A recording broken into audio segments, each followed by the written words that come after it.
Amigos, ¿cómo están? Bienvenidos a una nueva edición de Escaño 131.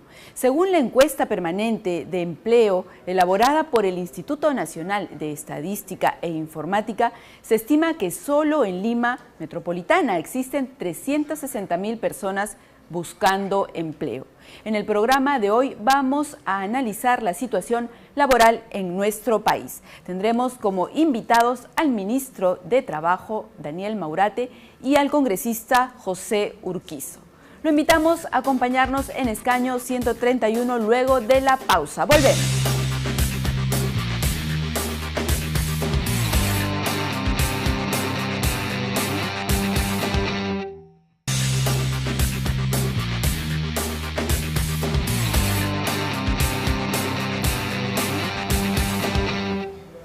Estamos de regreso en Escaño 131 y hoy tenemos un programa muy especial, pues tenemos como invitados al ministro de Trabajo, al señor Daniel Maurate, y al congresista José Urquizo. El tema que vamos a tratar con ellos está referido a la situación del empleo en nuestro país. Les damos la bienvenida aquí al canal del Congreso de la República y al programa Escaño 131 y vamos a ir de frente a tratar el tema.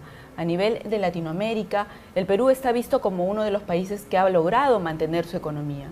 Sin embargo, crecimiento económico va paralelamente a desarrollo social.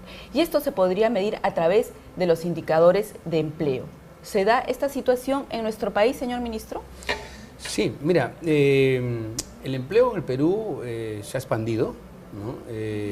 La PEA en general más o menos en 829, el empleo formal más o menos en 816, al empleo adecuado han ingresado más o menos 1.700.000 personas. Los ingresos también se han incrementado considerablemente. Los ingresos del empleo en general han crecido, incluso han crecido mucho más, casi el doble de lo que ha crecido el sueldo mínimo. Y el sueldo mínimo también ha crecido casi en 250%, 42% más o menos. De manera que el Perú es un país que tiene buenas cifras, pese a la dificultad económica que sufre la región. La crisis económica del mundo y sobre todo la disminución de los volúmenes de exportación, de los precios de los minerales, que es lo que nosotros de alguna manera exportamos, ha hecho que gran parte de los países de nuestros vecinos hayan caído en su producción. O sea, hoy el Perú crece más que Brasil, más que Argentina, más que Chile, más que Colombia, ¿no? Más que Venezuela en general. Somos el país que más crece. Eso es gracias, por supuesto, a nuestros recursos, pero también es gracias al esfuerzo de los empleadores, trabajadores, y lo que nos falta trabajar es nuestro capital humano. Si tuviéramos un capital humano más productivo, yo estoy seguro que nuestro proceso de tránsito hacia el desarrollo sería mucho más rápido. ¿De qué depende que sea más productivo, ministro? Las reformas que hemos hecho justamente en el gobierno son destinadas a eso, es decir, trabajar capital humano. Y trabajar capital humano significa educación, capacitación para el empleo. O sea, no puedes pedir que se inserte al mercado laboral formal a una persona que no tiene empleabilidad, que no tiene competencias, que no tenga habilidades, ¿no? Y eso hay que hacerlo desde el colegio, a través de los institutos y a través de la capacitación. Y eso es lo que hemos hecho nosotros. La reforma universitaria, la reforma de los institutos tecnológicos, las capacitaciones que tenemos para jóvenes en situación vulnerable, pobreza por extrema, las capacitaciones que damos a personas con fondo de empleo, mi beca, las becas que damos con beca 18, a los mejores estudiantes, que llevan 80.000 más o menos, que son básicamente un ejército de peruanos que se están preparando en carreras vinculadas a la ciencia, a la tecnología, a la innovación, a la ingeniería, que son los que van a desarrollar nuestro país. Mencionaba usted, ministro, del empleo formal, ¿verdad? Pero hay cifras, por ejemplo, nos dice que según la Organización Internacional del Trabajo, Latinoamérica y el Caribe tiene una tasa de desempleo de 6,4. Es mínima la tasa de desempleo. Sin embargo, 127 millones de trabajadores de un total de 267 millones son informales. Esta situación también se da la informalidad laboral en nuestro país. Bien, quiero saludar al señor ministro Daniel Maurate, Rocío, destacar que la población del Perú asciende a más de 31 millones de habitantes y la población económicamente activa representa casi un 50% de personas que trabajan. Y si a ello agregamos los 10 millones de niños, niñas, jóvenes, adolescentes que se encuentran en la educación superior, obviamente podemos afirmar que en el Perú o bien están estudiando o bien están trabajando. Y obviamente hay un potencial significativo de amas de casa que ya refleja en la población económicamente activa y la población adulta mayor, que siempre ha sido nuestra preocupación. Si bien es cierto, se ha lanzado un programa importante, Pensión 65, debemos tomar en consideración que los candidatos a la presidencia están hablando incluso de un seguro al desempleo. Sí.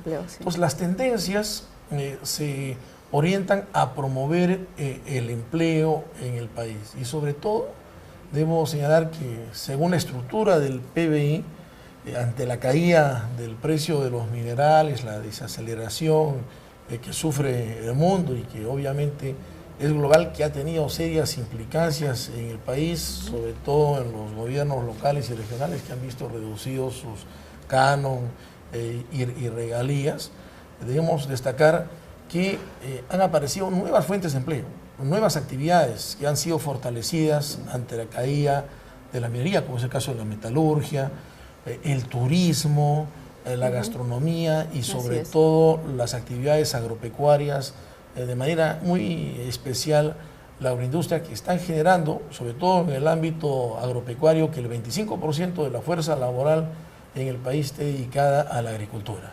Y es en base a ello que se han definido en este gobierno, el presidente ¿las microempresas?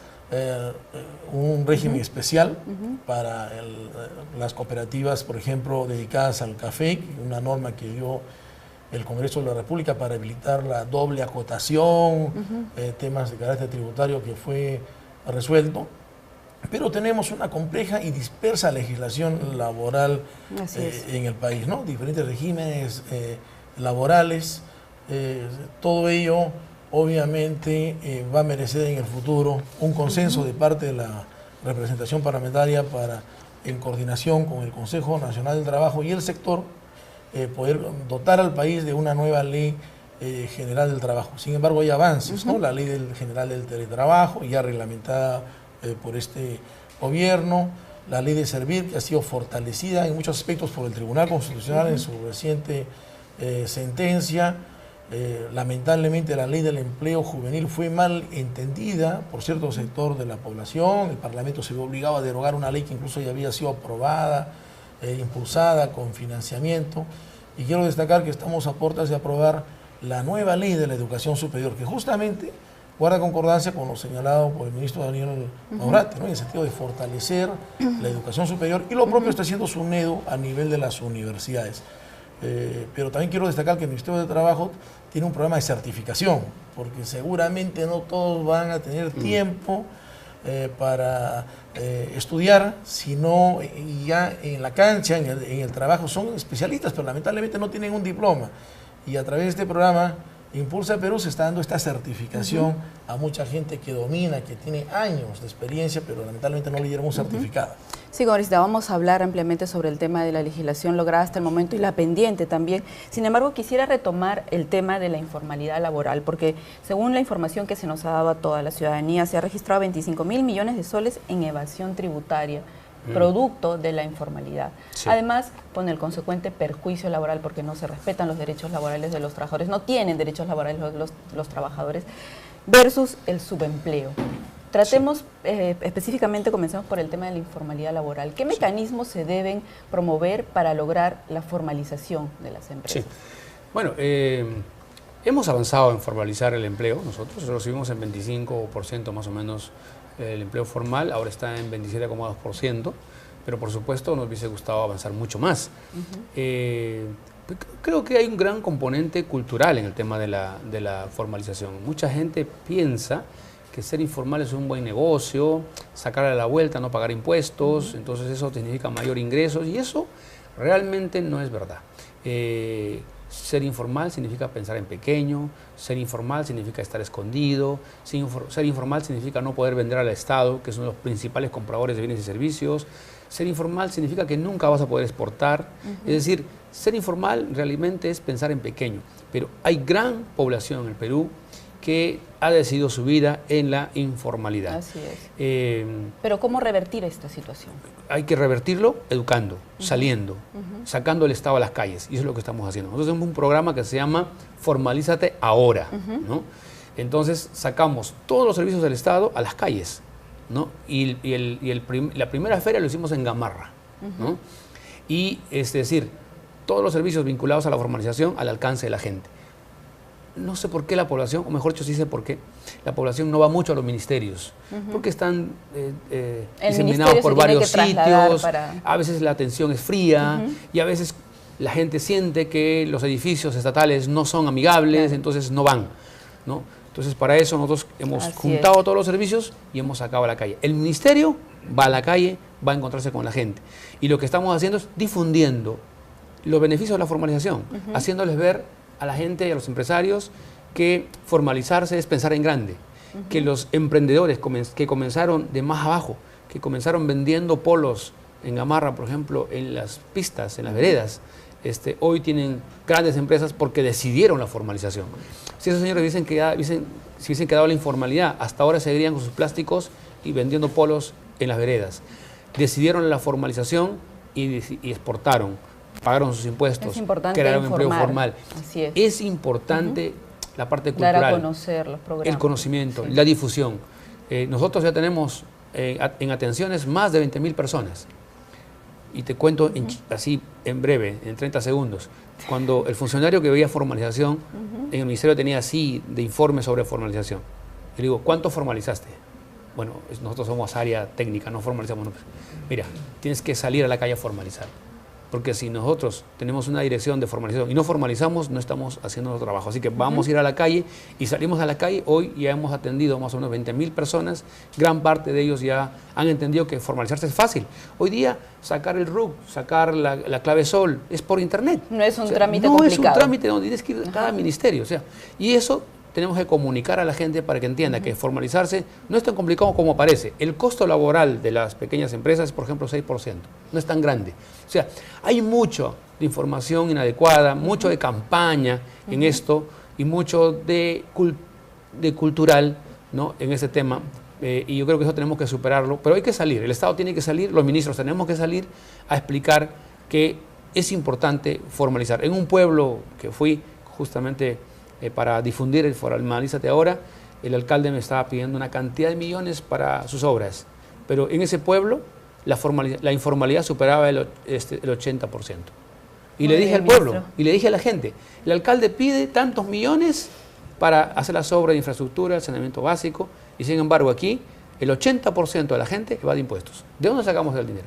O sea, es importante que los peruanos también veamos no qué hace el Estado por mí, sino qué hago yo también por el país. Efectivamente, señor ministro, y ya el tiempo nos ha quedado corto en este bloque. Quiero agradecer la participación del congresista José Urquizo, con quien concluimos en este bloque, y vamos a volver en nuestro siguiente bloque para continuar hablando sobre el tema del empleo en nuestro país con el ministro de Trabajo, Daniel Maurate. Vamos a una pausa y volvemos.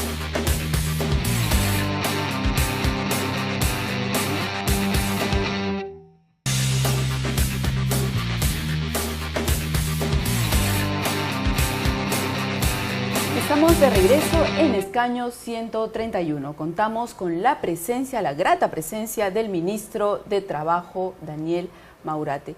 Ministro, hay un tema que de todas maneras no podemos dejar de tratar en el programa de hoy, es sobre la Ley General del Trabajo. Es un documento que se viene debatiendo durante 15 años. ¿Cuándo tendremos por fin una Ley General del Trabajo? Y seguro es la pregunta que se hacen muchos de nuestros televidentes, que permita unificar los diferentes regímenes laborales. A ver, para que entiendan nuestros televidentes, ¿no? El sector trabajo tiene dos subsectores: el trabajo, donde están las relaciones laborales, y el sector de promoción del empleo y capacitación laboral. En el sector trabajo, en el subsector trabajo, donde se ven las relaciones laborales, está por supuesto el tema de la Ley General de Trabajo, que va a regular las relaciones laborales entre empleadores y trabajadores. Este mecanismo de relacionamiento entre empleadores y trabajadores, que es la Ley General del Trabajo, está en el Congreso de la República, para que el Congreso de la República lo vea de manera soberana en el momento que considere. Yo, por supuesto, como ministro, no puedo ingresar a la agenda del Congreso y Claro, ver en qué momento se trata. pero tiene una opinión al respecto. Lo que te quiero decir, por supuesto, y nuestra opinión es en el sentido de que es necesario que entre al debate la Ley General del Trabajo para que pueda tener el país una ley, ¿no? Para relacionar mejor a los trabajadores y a los empleadores y tengan una norma única que les pueda servir de instrumento para que miren los derechos de los trabajadores en relación a sus empleadores. Pero el otro subsector que tiene el Ministerio de Trabajo para toda la población es el subsector vinculado a la capacitación y promoción del empleo. Y aquí está centrada nuestro trabajo, porque aquí está el 70% de la población que no tiene trabajo, o su relación entre su empleador y el trabajador no tiene norma, no tiene ley, porque está en la informalidad.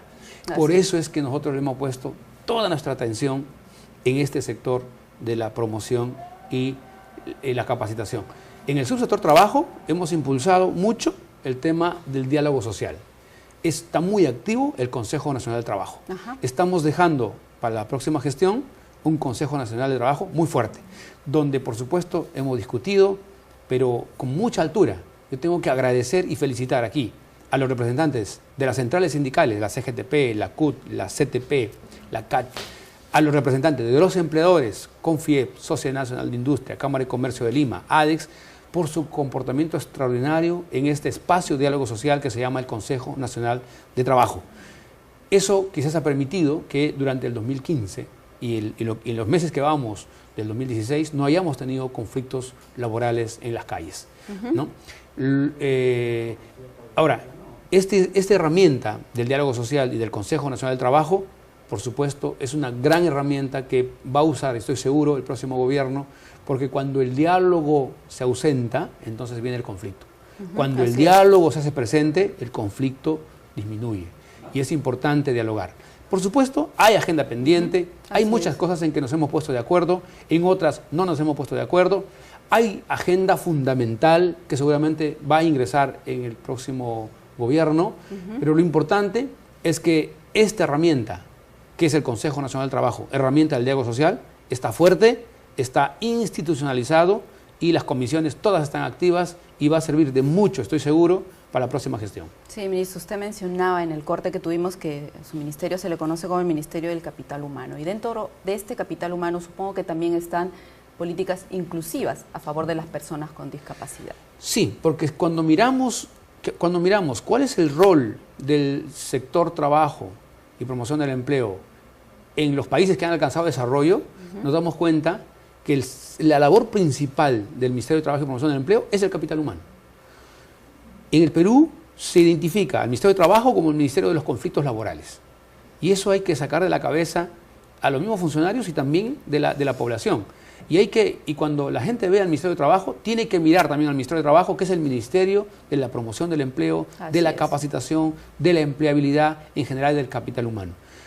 El mercado laboral no tenía espacio donde encontrarse. Hoy existe el centro de empleo.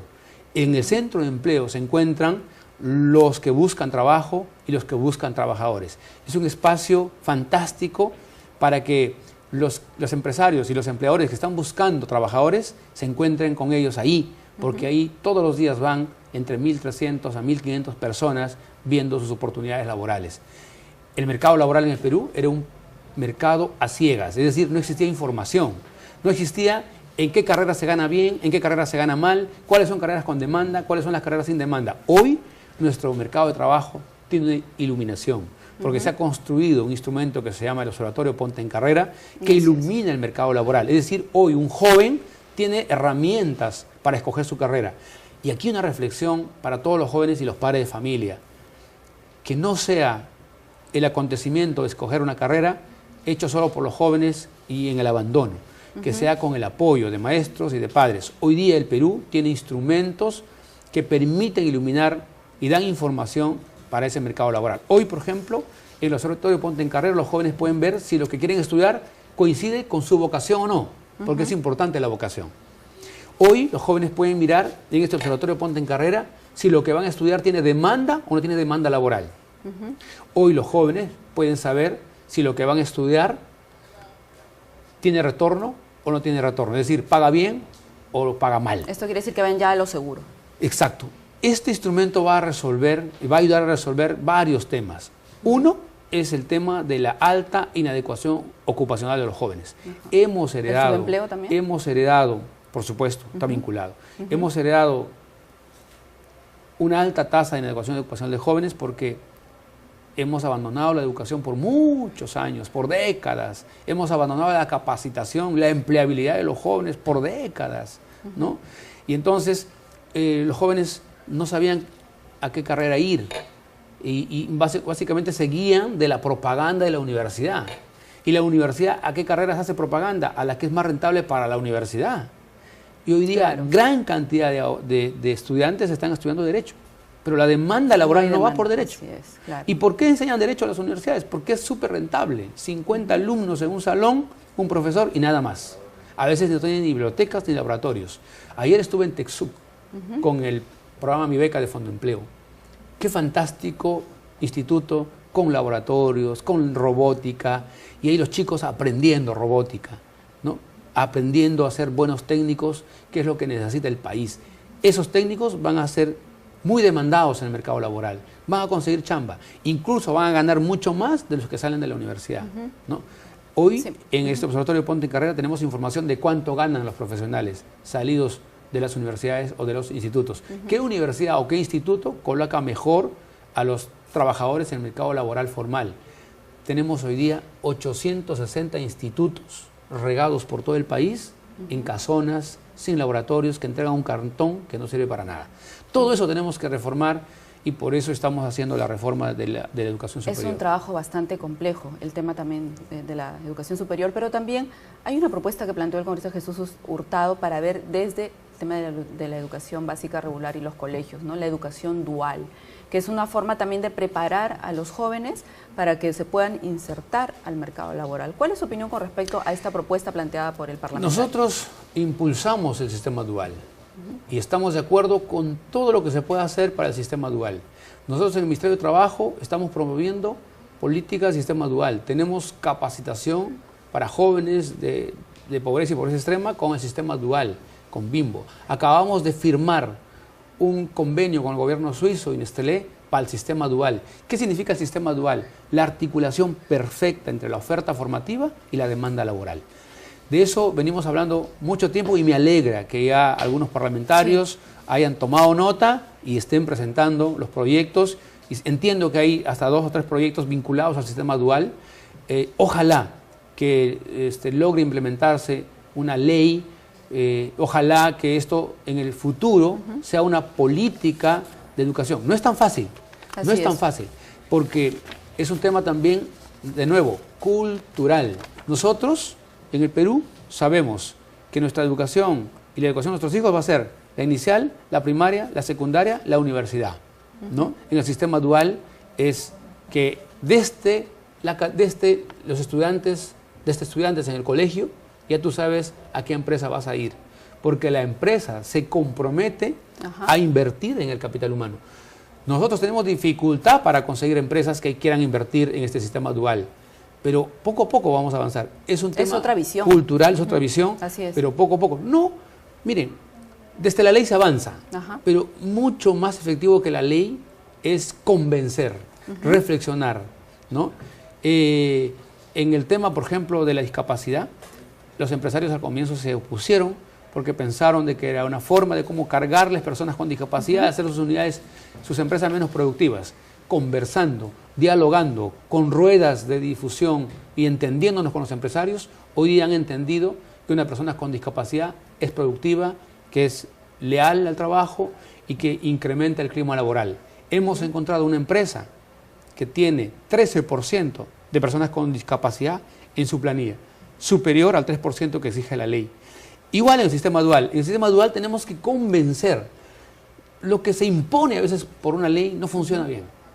Hay que convencer de que invertir en el capital humano, que invertir en sus futuros trabajadores va a ser mucho más productiva su empresa. Es lo que pasa en Alemania, es lo que pasa en Suiza. Es la forma de cómo se articula perfecto la oferta formativa y la demanda laboral. En el Perú, tradicionalmente, porque por décadas no se ha hecho nada, tenemos desarticulado totalmente la oferta formativa con la demanda laboral. Es decir, universidades, institutos enseñando carreras que no tienen demanda laboral. Hoy día 6 de cada 10 jóvenes están en el empleo inadecuado porque se han equivocado en su carrera. Han estudiado carreras sin demanda laboral, han estudiado carreras que no tienen retorno o han estudiado carreras sobre el cual no tienen vocación. Eso lo tenemos que resolver y para eso estamos construyendo los instrumentos en el Ministerio de Trabajo y Promoción del Empleo. Ya tenemos el Observatorio Ponte en Carrera que va a articular oferta formativa de demanda laboral. Sí. Sí, señor ministro, y hay un tema muy interesante que encontré también en la página web del ministerio y es el programa Jóvenes Productivos y se ofrece 10.054 vacantes para capacitación técnica laboral. Más de 27.000 jóvenes insertados al mercado laboral. Y en esta tarea también trabaja el Congreso de la República. Justamente hizo una feria acá en la Plaza Bolívar donde hubo mucha convocatoria de jóvenes que lograron inscribirse en una bolsa laboral para que luego puedan ser insertados a este mercado. Es un trabajo conjunto, definitivamente. Yo creo que esa experiencia ha sido fantástica. La verdad que ha sido fantástica porque hemos coincidido, Ejecutivo y Legislativo. Así es. Es una demostración de que el Ejecutivo y el Legislativo podemos trabajar de la mano, ¿no? Sin duda. Es decir, y muy agradecido, por supuesto, con el presidente del Congreso, el señor Iberico, que nos ha ayudado totalmente, que se ha comprometido y ha estado ahí presente el día que inauguramos la Semana del Empleo. Por supuesto, al presidente de ese entonces de la Comisión de Trabajo, que era el doctor Orlando Reategui, ¿no? De diferentes partidos, los tres, el presidente de un partido, pero sin embargo, hemos tenido la capacidad de juntarnos comunes. Y creo que esa es la manera, la forma de cómo los peruanos tenemos que comportarnos. Cuando hay un interés supremo, que son los jóvenes, cuando el interés supremo es la empleabilidad de los jóvenes para que puedan insertarse en el mercado laboral formal, no importa los partidos, no importa de qué partido seamos, no importa en qué sector del Estado trabajamos. Lo importante es que todos nos juntemos para buscar los objetivos. Y hoy día el objetivo tiene que ser cómo hacemos empleable a los jóvenes. No podemos insertar a los jóvenes por ley, porque tú puedes dar muchas leyes, pero si la empresa no te ve empleable, no te va a contratar. ¿Y cómo hacemos empleable a los jóvenes? Con educación, con capacitación, y por eso que en el Ministerio de Trabajo trabajamos fuerte en la capacitación. Ya tenemos más o menos 90.000 jóvenes capacitados en temas técnicos y jóvenes extraídos de la pobreza y la pobreza extrema. Los testimonios de los jóvenes que han entrado a la capacitación de jóvenes productivos y lo han vuelto han terminado siendo exportadores. En Huánuco, en Huaraz, un jovencito me dijo: ministro, antes yo buscaba trabajo, ahora doy trabajo porque me he capacitado. Esas historias son las historias que tenemos que buscar en esas capacitaciones que hacemos para los jóvenes. Es la única manera que podamos salir adelante. Que el Perú esté creciendo más que los demás países no es gratuito, es porque ahí hay un gran esfuerzo de los peruanos, de las peruanas, de los empleadores, de los trabajadores, de los gobernantes, de todos en general, que estamos esforzándonos y trabajando duro para que nuestro país siga creciendo, y nos alegra ver que nuestro país hoy día lidera el crecimiento económico de la región. Bien, ministro, estamos ya sobrepasando el tiempo de este bloque, pero antes de concluir me gustaría que usted diera el teléfono, la línea gratuita para nuestros televidentes que quieran hacer algún tipo de consulta al Ministerio de Trabajo. Sí, consultas laborales al 0800-16872, 0800-16872. Y a los que buscan trabajo, hoy día pueden usar un aplicativo, una app, en cualquier celular y buscar centro de empleo. En el centro de empleo van a encontrar todos los jóvenes, adultos en general, toda la cantidad de trabajos que han ofrecido las empresas. Es excelente este servicio porque permite a los que no tienen chamba conseguir una, y a los que tienen una, de repente buscar otra mejor. Y ayuda a los empresarios también a buscar trabajadores. Y a los que les falta competencias, a los que les falta capacitación, también hay información de capacitación. Y a los que no tienen dinero porque están en pobreza extrema, el Estado les paga la capacitación. Bien, señor ministro, no me queda más que agradecer su participación aquí en el programa Escaño 131. Hemos tenido una conversación muy amena con respecto a un tema un poco complicado. Gracias, señor ministro, y vamos también a agradecer a nuestros televidentes por su sintonía. Conmigo será hasta otra oportunidad.